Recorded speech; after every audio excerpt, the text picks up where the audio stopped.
Salut, salut, que Dieu vous bénisse. Ce matin-là, je vous annonce une très bonne nouvelle. La nouvelle que je vais vous annoncer, le Mali va perdre. Pourquoi? Et la Côte d'Ivoire ressuscitée va gagner. Vous savez pourquoi le Mali va perdre? Vous savez pourquoi le Mali va perdre? Je vais vous dire pourquoi le Mali va perdre. Je vais vous donner quelque chose. Lorsque tu vas dans un village, quand on va dans un village, et que le village, là où tu vas, te reçoit, et que tu es bien avec les hommes du village, et que tu arrives, il y a des choses que tu dois poser, et qui va toucher les villageois et même le peuple, tous les villageois et les chefs. Mais qu'est-ce que tu fais? Tu arrives dans le village, tu craches sur le village, tu banalises le peuple, tu banalises les villageois. Comment tu veux que les entités du village t'accompagnent? Les entités du village ne peuvent pas t'accompagner. Pourquoi? Parce que toi-même là, tu as vomi. Regardez ce que les Maliens, la manière se sont comportés envers les Ivoiriens. On avait juste besoin de leur aide. On n'a rien dit. On avait besoin quand même de leur aide.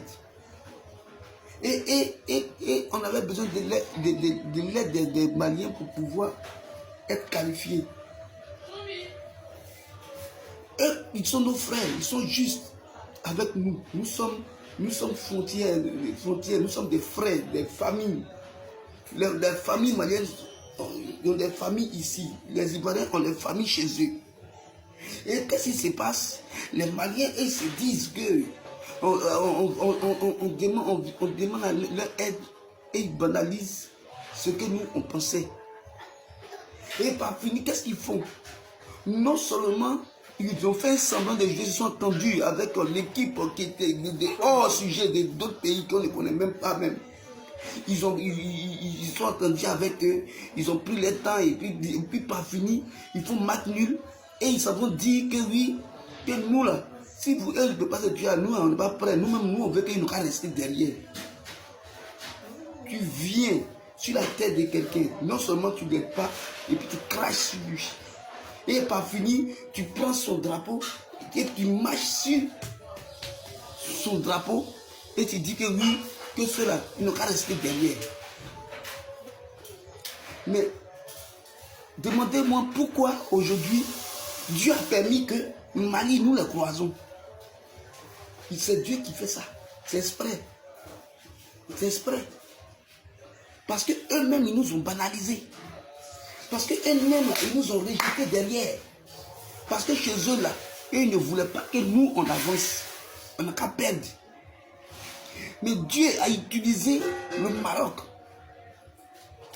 Dieu a utilisé le Maroc pour que nous puissions évoluer, pour que nous puissions être qualifiés.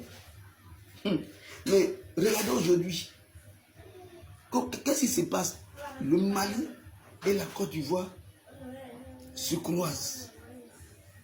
Et en quoi? En quart de finale. Lorsque, avant même qu'on ne joue la CAN, moi, selon moi, ma pensée, je me suis dit que Mali risque de prendre la coupe de la Côte d'Ivoire. C'était ça ma pensée au début.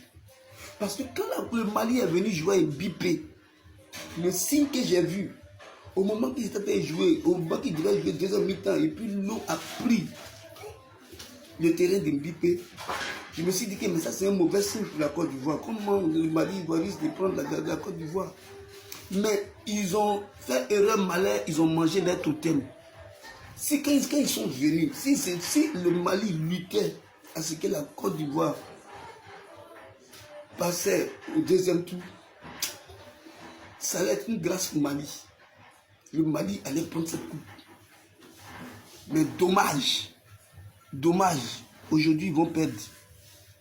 Parce que les ancêtres ivoiriens ne sont pas prêts Excusez-moi, je ne parle pas. Les Maliens, nous sommes nos frères. Nous sommes toujours ensemble. Dans l'amour qui est entre nous, on peut toujours vivre cet amour.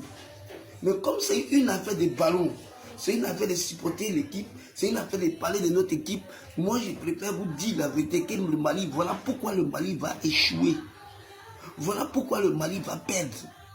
Voilà pourquoi ces Maliens-là n'iront pas loin. Parce qu'aujourd'hui, là, c'est fini. Ils vont rester là. Parce que nos entités, les entités ivoiriennes ne sont pas prêtes pour que Mali la gagne. Parce que ces Maliens ne sont pas gentils avec nous. Ils n'ont pas été gentils. Dieu est obligé d'utiliser des étrangers. Ceux-là qu'on appelle les Maghrébins qui n'ont pas les Noirs. Pour pouvoir venir. Que nous, on passe, ils sont tués. Vous savez pourquoi Dieu a enlevé le Maroc devant nous? Dieu a enlevé le Maroc devant nous parce qu'il ne voulait pas qu'on s'affrontait. Oui, il ne voulait pas qu'on s'affrontait. C'est pourquoi Dieu a enlevé le Maroc devant nous. Mais aujourd'hui, le Mali, là, ils vont prendre pour eux. Ils vont prendre pour eux. Je t'annonce que le Mali, là, ils vont prendre pour eux. Ils ne veulent pas. C'est quelque chose qui a été tracé déjà. S'ils veulent, s'ils ne veulent pas, ça a été déjà tracé. J'ai dit aujourd'hui, écoutez bien, moi je vais vous donner un peu le score. Entre la Côte d'Ivoire et le Mali, il y aura 2 buts d'écart. C'est-à-dire, soit 2-0, écoutez bien, soit ça serait 2-0. Mais si le Mali marque un but, on va faire 3-1. Toujours 2 buts d'écart. Si le Mali marque 2 buts, nous, on doit les gagner 4-2.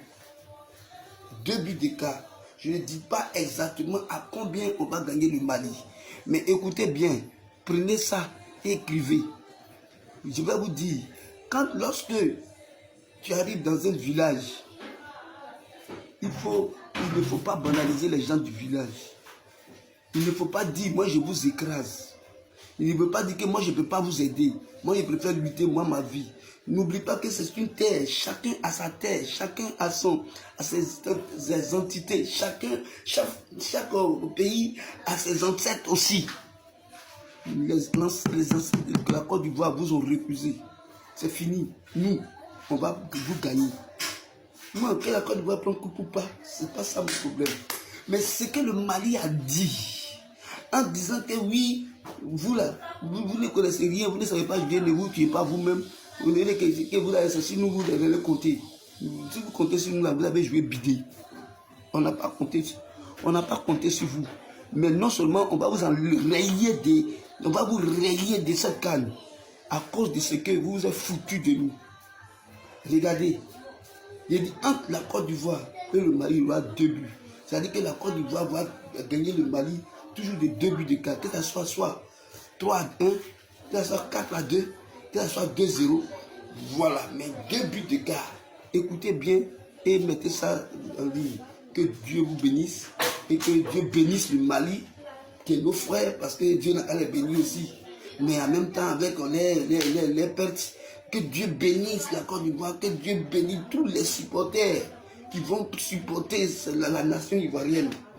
Que Dieu bénisse aussi les Libanais qui se sont mis corps et âme pour pouvoir toujours être là, pour pouvoir supporter l'équipe de la Côte d'Ivoire. J'ai dit le jour que la Côte d'Ivoire avait perdu, j'ai vu sur les réseaux sociaux des Libanais qui pleuraient parce que Côte d'Ivoire a perdu. Mais quand je regarde ça là, je me dis que nos pays aussi est très important. Hein? On n'a qu'à dire la vérité. Bien aimé, que Dieu nous bénisse. Donc voilà. Voilà comment je décris la chose. On vous accepte, vous rentrez dans un pays, le pays a besoin de votre aide. Vous les refusez et puis vous les écrasez, vous les crachez sur eux. Et vous pensez que les entités vont vous suivre. Toi, tu vas venir ici dans le pays de quelqu'un, tu vas le banaliser et puis toi, tu vas prendre ce qui lui appartient, tu vas partir. Si tu étais venu avec amour, comme il t'a reçu avec amour, cette coupe allait t'appartenir. Mais comme tu es venu avec haine, la coupe là, tu l'as perdue.